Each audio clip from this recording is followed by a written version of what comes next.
दोस्तों, जब भी महाभारत युद्ध की बात होती है, महाभारत महाग्रंथ की बात होती है, तो सबसे पहले योद्धाओं का जिक्र होता है। और जब योद्धाओं का जिक्र होता है तो सबसे महान योद्धाओं में कुछ योद्धाओं के नाम आते हैं। आपके अनुसार सबसे बड़ा योद्धा महाभारत का कौन था, श्री कृष्ण को छोड़कर? हमें कमेंट में लिखकर जरूर बताएं। साथ ही हम आज की वीडियो में बताने वाले हैं आपको पितामह भीष्म के शक्तिशाली होने की कहानी। पितामह भीष्म कितने बलशाली थे और कहां से आया था उनके अंदर इतना बल? भीष्म पितामह को सबसे शक्तिशाली योद्धाओं में से एक माना जाता है। इतना ही नहीं, उन्हें हराना भी असंभव था। तभी तो महाभारत युद्ध में पांडवों को उन्हें रास्ते से हटाने के लिए शिखंडी को आगे खड़ा करना पड़ा था। लेकिन भीष्म पितामह इतने शक्तिशाली कैसे बने, बात शायद आप जानते होंगे। तो चलिए आज की इस वीडियो में जानते हैं भीष्म पितामह की जिंदगी से जुड़ी कुछ अनोखी बातें जो आज से पहले शायद आपने नहीं सुनी होंगी। दोस्तों, एक बार जब राजा शांतनु ने गंगा को देखा तो उनकी सुंदरता देखकर मोहित हो गए। इसके बाद उन्होंने गंगा के सामने विवाह का प्रस्ताव रख दिया। लेकिन गंगा ने एक शर्त रखी, उसके बाद ही उनसे विवाह करने की बात मानी। और वो जो भी करेंगे उसके बारे में न तो राजा शांतनु उनसे कोई सवाल करेंगे और न ही उन्हें रोकेंगे। विवाह के बाद उनकी 7 संतानें हुई, जिन्हें पैदा होते ही गंगा ने नदी में बहा दिया था। ये बात जानकर देखकर शांतनु अति चिंता में रहने लगे थे। वो घोर अवसाद में चले गए थे और फिर भीष्म ने उनकी 8वीं संतान के रूप में जन्म लिया। लेकिन 8वें पुत्र को जब गंगा नदी में बहाने के लिए चली तब शांतनु ने गंगा को रोक दिया।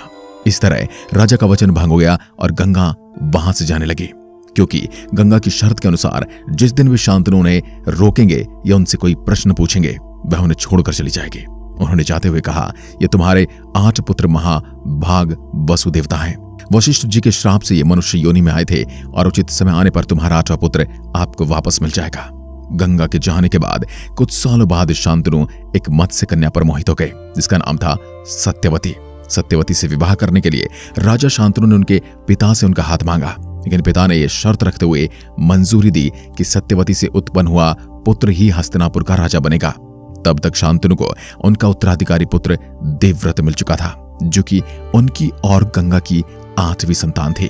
पिता के विवाह की शर्त सुनकर देवव्रत ने आजीवन अविवाहित रहने की भीष्म प्रतिज्ञा कर ली, जिसके बाद ही उन्हें भीष्म कहा गया।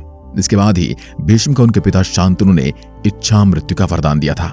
भीष्म ने अपनी शिक्षा कई गुरुओं से ग्रहण की थी, जैसे बृहस्पति से उन्होंने दंड नीति, दैत्य गुरु शुक्राचार्य से राजनीति व अन्य शास्त्रों का ज्ञान पाया था। महर्षि वशिष्ठ से उन्होंने वेदों का ज्ञान लिया था और ऋषि च्यवन से उन्होंने आयुर्वेद व अन्य शास्त्रों का ज्ञान पाया था।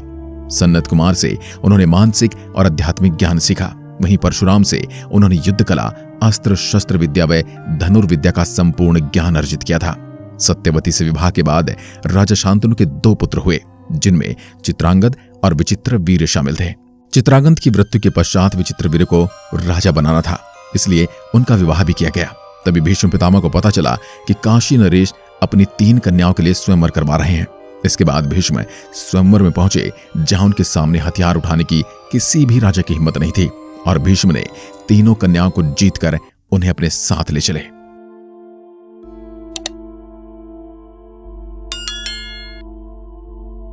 उद्योग पर्व अध्याय 55 के अनुसार दुर्योधन पूर्व काल की बात बताते हुए कहता है कि अपने पिता शांतनु की मृत्यु के बाद भीष्म जी ने किसी समय क्रोध में भरकर एक मात्र रथ की सहायता से सभी राजाओं को जीत लिया था। रोष में भरे हुए भीष्म ने उस समय बहुत से राजाओं को मार डाला था। ये वृतांत हमें यह बताता है कि युवा अवस्था में भीष्म अजेय थे। उन्होंने चक्रवर्ती राजा उग्रयुग को भी अपने अस्त्रों से हरा दिया था। जब सत्यवती के आखिरी पुत्र विचित्रवीर्य की भी मृत्यु हो गई तब सत्यवती ने भीष्म को उनके दोनों कुलवधुओं से विवाह करके पुत्र उत्पन्न करने की बात कही थी, लेकिन भीष्म ने अपनी प्रतिज्ञा तोड़ने से मना कर दिया था। इसके बाद सत्यवती ने अपने पुत्र व्यास जी को याद किया और तब जाकर विचित्रवीर्य की पत्नियों के गर्भ में पांडु और धृतराष्ट्र पैदा हुए थे। महाभारत के उद्योग पर्व अध्याय 188 के अनुसार पांचाल नरेश द्रुपद ने भीष्म पितामह से बदला लेने के लिए भगवान शंकर की तपस्या की थी। उनकी घोर तपस्या से प्रसन्न होकर भगवान शिव ने उन्हें वरदान मांगने को कहा था। तब द्रुपद ने कहा था कि भीष्म से बदला लेना चाहते हैं, इसलिए उन्हें केवल पुत्र ही प्राप्त हो। लेकिन भगवान शिव ने उनसे कहा कि उसे पहला कन्या प्राप्त होगी, जो कि बाद में पुरुष बन जाएगी। इसके बाद द्रुपद के यहाँ कन्या ने जन्म लिया जो कि बाद में पुरुष बनी और शिखंडी के नाम से प्रसिद्ध हुई। यहाँ एक और बात आपको बता रहे हैं कि जो तिरस्कार भीष्म ने अंबा का किया था, उसी का प्रतिशोध लेने के लिए अंबा ने भगवान शिव की घोर तपस्या की थी, जिसके बाद उसे भीष्म के वध का वरदान मिला था। वही अंबा द्रुपद के यहाँ जन्मी थी और इसी वजह से भगवान शिव ने द्रुपद को पुत्र प्राप्ति का वरदान नहीं दिया था।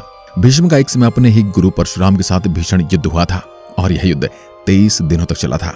दोनों में से किसी की पराजय नहीं हो रही थी। तब देवताओं ने आकर युद्ध को रोकने की प्रार्थना की थी। एकमात्र भीष्म थे जो अर्जुन द्वारा चलाए गए सम्मोहन अस्त्र को काट पाए थे। बाकी समस्त कुरु योद्धा अर्जुन के हाथों पराजित हुए थे।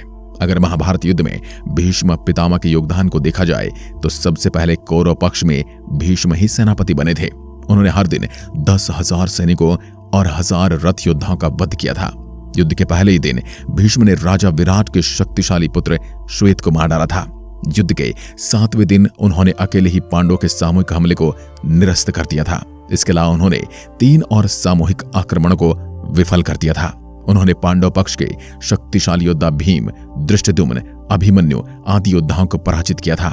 उन्होंने अर्जुन के साथ भी युद्ध किया था और अर्जुन को उन्हें संभालने में कठिनाई आने लगी थी और वो बार बार अर्जुन और श्री कृष्ण को घायल कर रहे थे।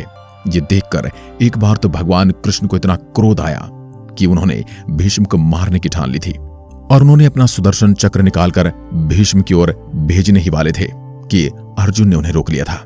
अर्जुन ने उनसे कहा कि मैं मन लगाकर युद्ध करूंगा और अब पितामह भीष्म को मैं पराजित करूंगा।